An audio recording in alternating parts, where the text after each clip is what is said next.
ఓం నమః శివాయ శ్రీమాత్రే నమః. మిత్రులకి శ్రేభిలాషులకి అలాగే నన్ను ఎంతగా ఆదరిస్తున్న యూట్యూబ్ ప్రేక్షకులందరికీ కూడా పేరు పేరు ధన్యవాదాలు.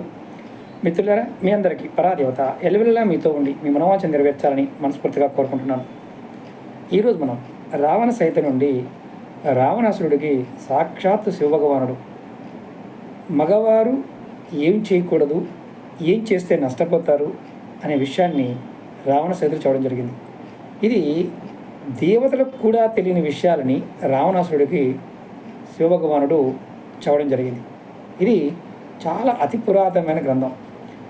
మానవుడు సంపద కోసము, ఆయుష్ కోసము, ఆరోగ్యం కోసము, తంత్ర మంత్రాల కోసం ఏం చేయాలో ఈ గ్రంథంలో వివరణ చాలా అద్భుతంగా ఉంది. మనం చాలా వీడియోలు చెప్పుకున్నాం. ఈరోజు వీడియోలో మీకు రావణాసురుడికి శివుడు ఎలా చెప్పాడు, ఏం చెప్పాడు, మనం ఏం చేయాలి, మనం ఏం చేయకూడదు అనే విషయాన్ని ఈ వీడియోలో తెలియజేస్తాను. అలాగే మీకు ఈ వీడియో నచ్చినట్లయితే లైక్ చేయండి, ఛానల్ సబ్స్క్రైబ్ చేసుకోండి, పక్కనే ఉన్న గంట సింబల్ని యాక్టివేట్ చేసుకొని 10 మంది మిత్రులకి ఈ వీడియోని షేర్ చేయండి. ఒకరోజు రావణాసురుడు మధ్యాహ్నం పూట నిద్రపోతున్నాడు. శివభగవానుడు రావణుడు నిద్రపోతున్న ఇంట్లోకి ప్రవేశించాడు. అది రావణుడు చూశాడు. చూసి స్వామివారికి కాళ్ళ మీద పడి సాష్టాంగ నమస్కారం చేశాడు. తర్వాత, నేను చేసింది తప్పు స్వామి, నన్ను క్షమించు అని చేతులు జోడించి శివభగవాన్ని వేడుకున్నాడు. అప్పుడు స్వామివారు ఏం చెప్పాడంటే, మానవ జన్మ సాధించడం చాలా కష్టము, ముఖ్యంగా అలాంటి సమయాలలో తెలివితేటలు పగటి కళ్ళ కనడం విలువైంది కాదు అని శివభగవానుడు బదిలిచ్చాడు. అంటే మనం కష్టపడవలసిన సమయంలో నిద్రపోతూ ఉంటే, పగటి కళ్ళ కంటూ ఉంటే అది సరైన వ్యక్తులు చేసే పని కాదు అని రావణాసుడికి శివభగవానుడు చెప్పడం జరిగింది. అలాగే రావణుడు అంటే శివభగవాన్ని వేడుకున్నాడు. ఏమనంటే, స్వామి, నా మీద కరుణ చూపించు, నేను చేసిన నేరాన్ని క్షమించు అని కోరాడు. రావణుడు శివుడిని ఏ అవాంఛ్యమైన అంటే మంచి పనులు, చెడు పనులు పాయింట్ ఆఫ్ వ్యూలో నువ్వు ఇలాంటి పనులని వదులుకోవాలి, ఆ వదులుకోవాల్సిన పనులు ఏంటో నీకు చెప్తాను అని స్వామివారు సాక్షాత్తు శివభగవానుడు రావణుడికి చెప్పడం జరిగింది. ఇక్కడ మనం విషయం అర్థం చేసుకోవాల్సింది ఏంటంటే, రావణుడు ఎవరో కాదు, మనలో ఉండే అహంకారమే. స్వామివారు చెప్తున్నాడు ఏమనంటే, దేవతలకు కూడా నేను చెప్పబోయే విషయాలు, దాచబడిన విషయాలు, అలాంటి విషయాలు నీకు నేను ఈరోజు చెప్తున్నాను. నేను నీకు చెప్పేది జాగ్రత్తగా, చాలా జాగ్రత్తగా విను. నేను చెప్పేది అంగీకరించిన వాడు తప్పుల భారం నుండి విముక్తి పొందుతాడు అని శివభగవానుడు చెప్పడం జరిగింది. అంటే మనం మగవారు ఏ తప్పులు చేయకూడదో ఆ విషయాన్ని రావణ సహితలో రావణాసురుడికి శివభగవానుడు చెప్పడం జరిగింది. రావణాసురుడు అద్భుతమైన తంత్ర గ్రంథాలు రాశాడు. కుమారతంత్రం, ఉడ్డీస తంత్రం, జ్యోతిష గ్రంథాలు, అలాగే అర్కశాస్త్రం, ఆయుర్వేద సంబంధం చాలా అంటే చిన్నపిల్లలకు వచ్చే రోగాల గురించి కూడా చాలా అద్భుతమైన గ్రంథాలు రాయడం జరిగింది. మీకు అన్నీ కూడా ముందు ముందు నేను వివరిస్తాను. ఇది మీకు ఎందుకు చెప్తున్నానంటే, సాక్షాత్తు శివభగవానుడు రావణుడి పేరుతో పురుషుడు, మగవాడు ఏ పనులు చెయ్యకూడదు అనేది చెప్పడం జరిగింది.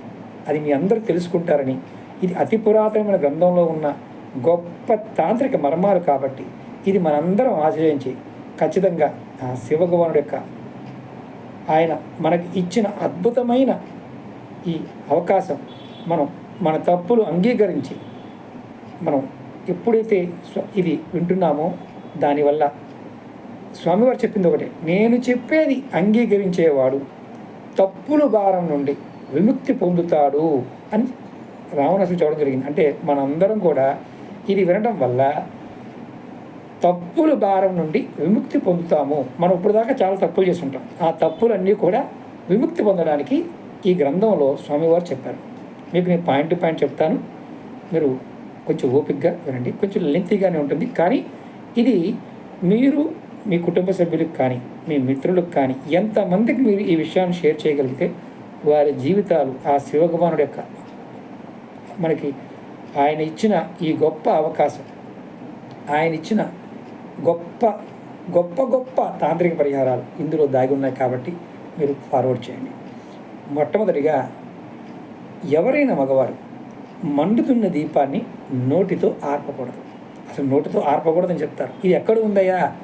రావణుడికి శివభగవానుడు చెప్పినట్టుగా రావణ సీతలో ఉంది. అలాగే ఉపవాసం ఉన్న రోజు, చాలామంది ఉపవాసం చేస్తుంటారు కదా, ఆ రోజు మనం ఏ దేవత కోసమైతే పూజిస్తున్నామో ఆ దేవత ఉపవాసం చేసే వ్యక్తి శరీరంలో నిలిచి ఉంటుంది. అందువల్ల ఉపవాసం రోజున ఒకరు ఎవరైనా సరే శుభ్రంగా ఉండాలి, స్నానం చేయాలి, అలాగే నేలపైన పడుకోవాలి, అలాగే స్త్రీ వ్యామోహం ఉండకూడదు. అంటే ఎవరైనా తెలిసి కానీ తెలియక కానీ ఉపవాసం ఉన్న రోజున శారీరకంగా కలవకూడదు, దూరంగా ఉండాలి అని చెప్పారు. అలాగే పండ్లు ఆహారం తీసుకుంటూ కొంతమంది బ్రాహ్మణులకు కూడా దానం చేస్తే, అంటే మామూలుగా మనం పలరసాలు లాంటివి ఇలాంటివి తీసుకోవచ్చు. అలాగే బ్రాహ్మణులకి ఈ ఉపవాసం ఉండి దానం చేస్తే ఎవరైతే మనం ఉపవాసం ఉన్న దేవత ఉందో ఆ దేవత సంతోషించి ఆశీర్వాదాన్ని ఇస్తుంది అని శివభగవానుడు రావణుడు చెప్పడం జరిగింది. అలాగే స్నానం గురించి కూడా ఒక అద్భుతమైన విషయం చెప్పారు. అన్ని లోహాల్లో రాగి అత్యంత స్వచ్ఛమైనదిగా పరిగణిస్తారు. ఎవరైనా సరే, ఆడైనా మగైనా సరే, రాగి పాత్రలో నీరుతో స్నానం చేసినప్పుడు దాని ప్రభావం పవిత్ర గంగా నీటితో సమానంగా ఉంటుంది. మనం రోజు రాగి చెంబుతో కానీ రాగి లోటాతో కానీ స్నానం చేసినట్లయితే మనం గంగానది నీటిలో స్నానం చేసినట్లే ఉంటుందని శివభగవానుడు రావణుడు చెప్పడం జరిగింది. మనం కాపర్ బాటిల్లో నీళ్ళు తాగుతూ ఉంటాం, కానీ స్నానం కూడా కాపర్తో వాడితే గంగలో స్నానం చేసిన ఫలితం వస్తుంది. అలాగే స్వామివారు చెప్తున్నాడు, ఓ రావణ, ఇక్కడ ఉపవాసం ఉండటం, అలాగే మరణించిన పూర్వీకులకు గౌరవించటం, అంటే మనం చనిపోయిన వారికి వారిని పూజించటము, గౌరవించడం అంటే పిండ ప్రదానాలు, వారి మాసికాలు ఇలాంటివి చేయటం. ఇలా చేయటం వల్ల వారు అద్భుతమైన వారి ఆశీర్వాదం కూడా లభిస్తుంది అని స్వామివారు చెప్పడం జరిగింది. అంటే పెద్దల పట్ల మనం నెగ్లిజెన్సీగా ఉండకూడదు, ఉంటే నష్టపోతాము అని స్వామివారు డైరెక్ట్గా రావణాసుడికి చెప్పడం జరిగింది. అలాగే ఎవరైనా మీకు తెలిసిన వారు కానీ తెలియని వారు కానీ, అంటే ఎవరైనా మీకు సడన్గా కనిపించారు, మిమ్మల్ని నేను ఈ కార్యార్థిని నేను అడుగుతున్నాను అని మిమ్మల్ని వారు అడిగినప్పుడు వాళ్ళ విశ్వాసం, అంటే వాళ్ళు మంచి వాళ్ళ చెడ్డవాళ్ళ అని మీకు అర్థమవుతుంది. వారికి మీకు చేతనైనప్పుడు సహాయం చేయాలి, అంతేగాని వారిని చూసి హేళన చేయకూడదు. అంటే మన పెద్దలు అంటుంటారు, అది చూసి చూడట్టుగా ఉండకండి అని స్వామివారు చెప్పడం జరిగింది. ఇది దానం గురించి మనం, అంటే ఎదుటి వ్యక్తుల్ని మనం తప్పుగా చూడవద్దు అని చెప్పడం కూడా దీని అర్థం. అలాగే స్వామివారు చెప్పారు, రావణాసుడికి, అంటే రావణుడు విష్ణువు ద్వేషి. ఆ విష్ణు ద్వేషి అవడం వల్ల స్వామివారిని, అంటే శ్రీమన్నారాయణ ఇప్పుడు తను ద్వేషిస్తూ ఉంటాడు. అప్పుడు శివభగవాన్ చెప్తున్నాడు, నువ్వు ఏ పని చేసినా నారాయణ అంటే దేవుడు నామం చెయ్యి. ఏ దేవుడి నామమే చేయొచ్చు. మీరు ఏ పని మొదలుపెట్టినా మీరు దేవుడు నామాన్ని చేస్తూ ఉంటే నీ పైన ఎటువంటి నింద రాదు, అట్లాగే నువ్వు బాధ నుండి విముక్తి పొందుతావు అని రావణుడికి చెప్పడం జరిగింది శివుడు. అంటే అర్థం ఏంటంటే, మనమైనా సరే ఏ పని మొదలుపెట్టినా ఈశ్వర నామంతో, ఇష్టదైవ నామంతో చేస్తూ ఉంటే చెడు మనకి నిందలు రావడం కానీ బాధలు రావడం కానీ ఉండవు.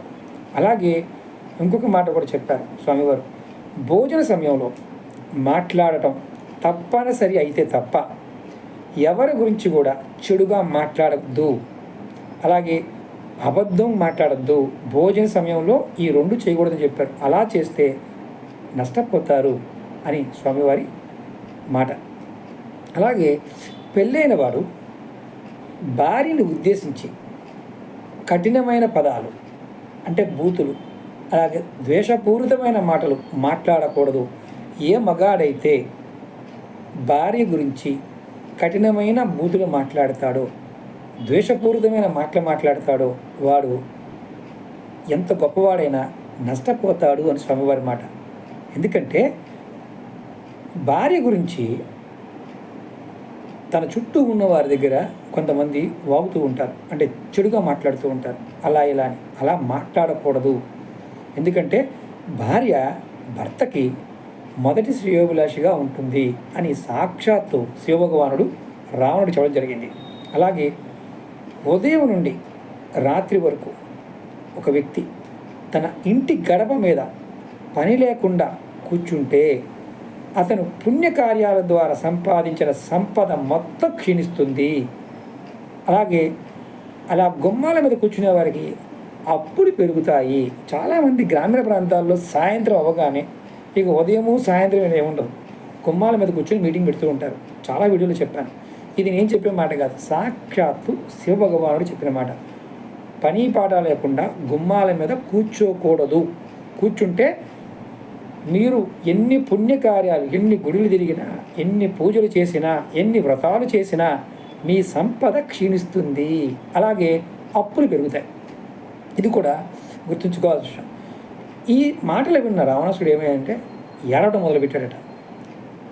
స్వామి, నాకు ఇవన్నీ తెలియదు, నన్ను కరుణతో నన్ను కరుణించు అని శివభగవాను బాధగా వేడుకోవడం జరిగింది.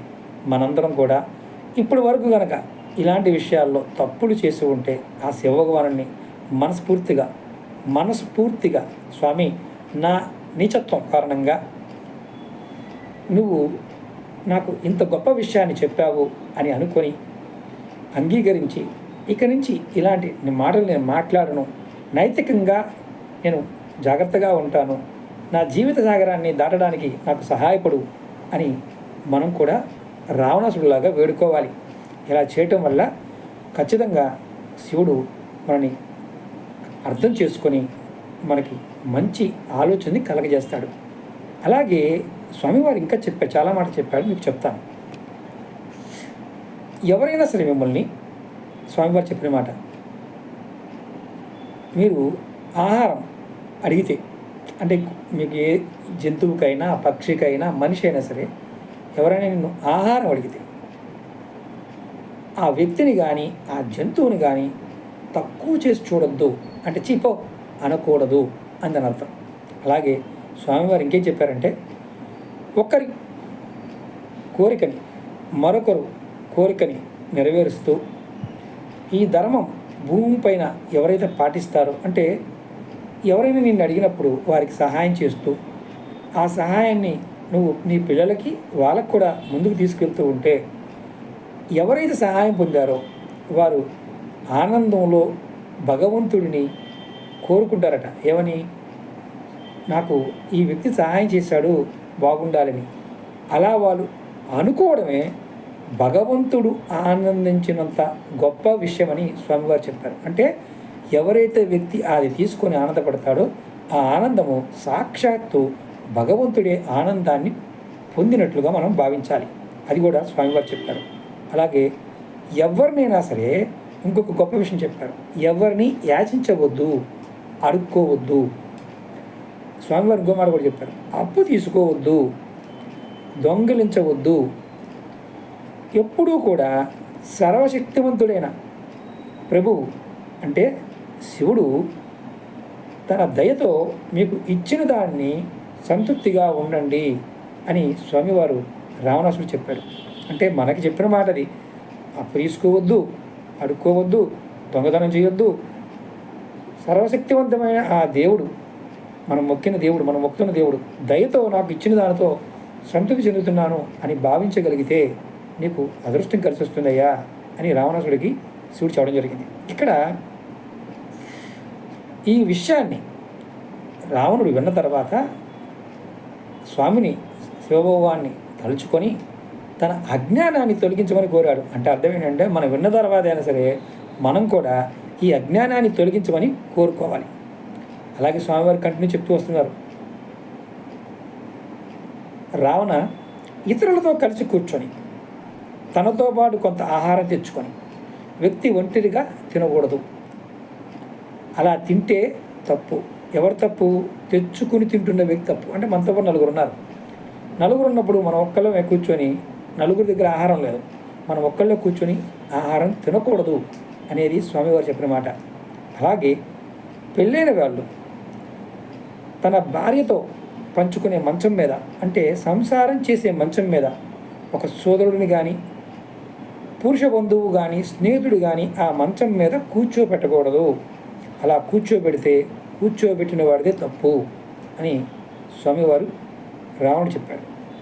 అలాగే మనసుని నిశ్చలంగా ఉంచే వ్యక్తి ఒకే మనసు కలిగిన ఉంటాడు. అంటే చాలామంది పరిగెడుతూ ఉంటుంది. అంటే ఒక అమ్మాయి మీద భార్య ఉన్నా సరే, భర్త ఉన్నా సరే, వేరే వాళ్ళని చూడాలనుకోవడం కూడా స్వామివారు దీన్ని ఇండైరెక్ట్గా చేయడం జరిగింది. భావోద్వేగం కానీ, భావన కానీ, అంటే కొంతమంది రకరకాలుగా మాట్లాడుతుంటారు ఇలాంటి విషయాల్లో. అలా మాట్లాడటం కూడా తప్పే.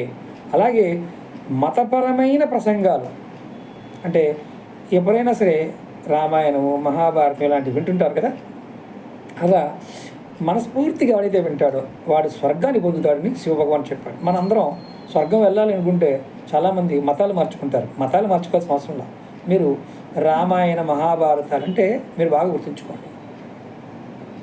ఏదైనా సరే గురువులు చెప్పిన దాన్ని మనస్ఫూర్తిగా వినగలిగితే ఆ వినడం కూడా స్వర్గలోకాన్ని పొందగలుగుతారని రావణ సైత చెప్తుంది. మీకు ఎవరికైనా డౌట్ ఉంటే రావణ సైత చదవండి, మీకు అర్థమవుతుంది. ఎందుకంటే చాలామందికి ఇలాంటి అభద్రతా భావాలు ఉంటాయి. అలాగే స్వామివారు ఇంకా మాట చెప్పాడు, నీకేదైనా భద్రత కోసం ఇచ్చిన వస్తువు కానీ, నువ్వు దాన్ని ఎవరైనా ఇచ్చారనుకో, అంటే గన్ను ఇచ్చారు, లేకపోతే నీకు దేవుడికి ఒక రక్షణ ఇచ్చాడు, నువ్వు దాన్ని తిరస్కరిస్తే నువ్వు స్త్రీ గొడ్రాలుగా మారిపోతుంది. అంటే అర్థం ఏంటంటే, నువ్వు ఎప్పుడైనా సరే ఏదైనా సరే ఇచ్చిన దానిని, అంటే నీకు దేవుడు ఇచ్చిన దాన్ని జాగ్రత్త చేసుకోమని ఇచ్చిన దాన్ని నువ్వు దాన్ని వద్దని వదిలేస్తే అది పిల్లల పుట్టిన స్త్రీలాగా మారిపోతావు. అంటే ఎందుకు పనికిరాదు అని అంటారు గొడ్రాలని. అంటే అలాంటి అర్థమే కానీ ఇందుట్లో స్త్రీలని తిట్టడం కాదు, అలాంటి స్థితి ఏర్పడుతుంది అని స్వామివారు చెప్పారు. అలాగే ఒక వ్యక్తి తన కుటుంబాన్ని లేదంటే వంశాన్ని విమర్శిస్తే తన సొంత కొడుకుని ఎలా ఎదుర్కొంటాడో తన్ను తాను ప్రశ్నించుకొని, అంటే కొంతమంది ఏం చేస్తారు, నేను గొప్ప వ్యక్తిని, నన్ను ఎలా అన్నారు, నన్ను అలా అన్నారు అంటే ఎదురు ప్రశ్న వేయడం కూడా కొంతమంది ఇష్టపడరు. ఇతరుల నుండి చాలామంది ఏంటంటే ఏదైనా విమర్శించింది ఎవరైనా కొంచెం అలా కాదు నువ్వు ఇలా అన్నాడు ఒప్పుకోరు. ఇలా సొంతగా ప్రశంసలు విని, అంటే నువ్వు చాలా గొప్పవాడివి, నువ్వు అలాంటి వాడివి, ఇలాంటివి చెప్పాలి వాళ్ళకి. మిగతా విషయాలు చెప్తే వాళ్ళు వినరు. అలా సంతోషించే వ్యక్తికి ఎటువంటి మంచి జరగదు అని శివభగవాన్ చెప్పడం జరిగింది. అంటే ఎవరైతే ఇలాంటి ఆలోచనలో ఉంటారో వారికి మంచి జరగదు అని స్వామివారు చెప్పడం జరిగింది. అలాగే తండ్రితో కానీ అన్నయ్యతో కానీ కఠినంగా మాట్లాడకూడదు. తెలిసి కానీ తెలియక కానీ తండ్రిని కానీ నీకన్నా పెద్దవాళ్ళ దగ్గర కఠినమైన మాటలు అంటే బూతులు అంటాం, బెదిరించడం లాంటివి చేయకూడదు. అలా చేస్తే నష్టపోతాము. అలాగే ఎప్పుడైనా యుద్ధం మధ్యలో పిరికితనం కారణంగా మనం ఎవరి వైపు నుంచి పోరాడుతున్నామో, అంటే యజమాని కావచ్చు, వ్యక్తి కావచ్చు, విడిచిపెట్టిన వాడు శాపగ్రస్తుడు అవుతాడు అని స్వామివారు చెప్తున్నారు. అంటే అర్థం ఏంటంటే నమ్మిన వాళ్ళని మోసం చేయకూడదు అని అర్థం. అలాగే మన జీవిత కాలంలో గంగా నదిని ఏదైనా తీర్థ స్థలాలు ఉంటాయి కదా, అలాంటి సందర్శించిన వ్యక్తి జీవితము ఒక ప్రపంచంలో అంటే గొప్ప వ్యక్తిగా మారుతాడు. ఎవరైనా సరే తన పుట్టినప్పటి నుంచి గంగా నదిని కానీ పుణ్యతీర్థాలను కానీ స్థలాలను కానీ వాడు వెళ్ళలేదనుకోండి, వాడు ఒక జంతువు జీవితంతో సమానం అని స్వామివారు రావణుడు చూడడం జరిగింది. అలాగే ఇంకొక మాట కూడా చెప్పాడు, నీ జాతిని నీ వాళ్ళని బాధ పెట్టద్దు. అలాగే ఒక జీవిని చంపడం కానీ, దాన్ని ఇబ్బంది పెట్టడం కానీ, లేదా వ్యక్తుల గురించి అంటే మన దగ్గర లేని వ్యక్తుల గురించి చెడుగా మాట్లాడటం కానీ మహాపాపం అని కూడా స్వామివారు చెప్పడం జరిగింది. అంటే దీని అర్థం ఏంటంటే, మనుషులు మాటలతోనే మనుషుని చంపేస్తారు. అలాగే ఎదుటివాడు అక్కడ వ్యక్తి ఉన్నా లేకపోయినా చెడుగా మాట్లాడతారు. ఎవరైతే అలా మాట్లాడతారో వాళ్ళు పాపాత్ముల కింద లెక్క అని శివభగవానుడు రావడం చూడడం జరిగింది. అలాగే సంతానం లేని మనిషికి తన కుటుంబాన్ని, వంశాన్ని కొనసాగించడానికి ఈ ప్రపంచంలో చోటు లేదు అని కూడా చూడడం జరిగింది. అంటే అర్థం ఏంటంటే, పిల్లలు లేని వాళ్ళు వారి మరణించిన తర్వాత వారి పూర్వీకులకి తర్పణాలు పెట్టడానికి కూడా ఎవరు ఉండరు.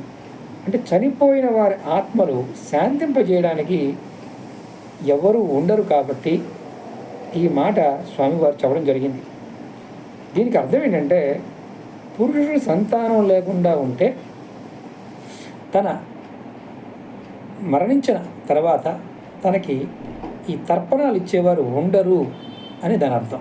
అలాగే భార్య మరణించిన పూర్వీకులకి నీరు పోయవచ్చు, కానీ మనం అంటే తన భార్య మరణించినప్పుడు కూడా భర్త అనేవాడు తర్పణాలు ఇవ్వచ్చు, నీరు పోయడం అంటే అదే దాని అర్థం. ఇలా చేయవచ్చు అని శివభగవానుడు చెప్పడం జరిగింది. అలాగే మనం ఎంత కృషి చేసి భగవంతుడిని ప్రార్థన చేసి భక్తితో భగవంతుడిని ఆరాధించి మనకున్న కోరికల్ని, లక్ష్యాలని సాధించడానికి అవకాశాన్ని పొందుతాడు అని శివభగవాన్ చెప్పాడు. అంటే మనం కష్టపడితే, భగవంతుని ప్రార్థిస్తే, భక్తితో ఉంటే మనకు ఏదైతే కోరికలు ఉంటాయో అవి ఖచ్చితంగా సాధించగలుగుతాం. అలాగే దేవుడిచ్చిన దానితో మనిషి సంతృప్తి చెందాలి. సుఖదుఖాలు, లాభాలు, నష్టాలు, మంచి చెడులు వీటన్నిటిని కూడా సమానంగా చూడాలి. మనం అంతం సమస్య అంటే మనం చనిపోతాము అని తెలిసినప్పుడు తల్లిదండ్రులు నీకు సహాయం చేయలేరు, నీ సోదరుడు నీకు సహాయం చేయలేడు. నీ పనులు అంటే నువ్వు ఏదైతే అనుకుంటున్నావో నీ పనులు, నువ్వు చేసిన పుణ్యఫలము, మంచి చెడు నీతోనే తోడుగా ఉంటాయి అని సాక్షాత్తు శివభగవానుడు రావణుడు చూడడం జరిగింది. అలాగే మామిడి చెట్టుని నరకడం బ్రాహ్మణుడిని చంపడంతో సమానం. మనం చాలా ఆశ్చర్యంగా అనిపించవచ్చు. అంటే మనం మామిడి చెట్టు మామూలుగా చాలామంది పెద్దగా పట్టించుకోరు, కానీ మామిడి చెట్టు కూడా దేవతా చెట్టే, అది సాక్షాత్తు శివభగవానుడు చెప్పాడు.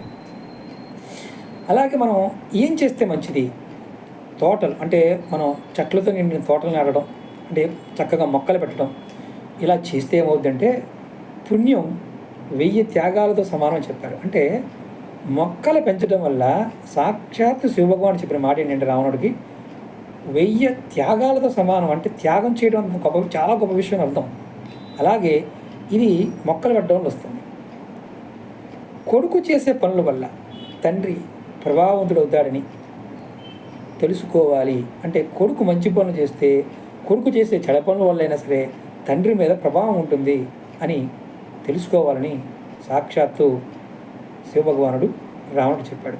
మీకు నేను లెంతీ వీడియో అయిపోతుంది. మరొక వీడియోలో స్వామివారు ఏం చెప్పారు ఈ రావణ సైతంలో మీకు వివరిస్తాను. మీకు ఈ వీడియో నచ్చినట్లయితే లైక్ చేయండి, ఛానల్ సబ్స్క్రైబ్ చేసుకోండి. ఈ టాపిక్ మీద మీకు వీడియోలు కావాలి అంటే ఖచ్చితంగా కామెంట్ చేయండి, కంటిన్యూ చేయమని కామెంట్ చేయండి. ఖచ్చితంగా కొత్త వీడియోలు ఇదే టాపిక్ మీద మీకు రావణ సైతం గురించి పూర్తిగా వివరిస్తాను. ఓం నమః శివాయ. శ్రీమాత్రే నమః.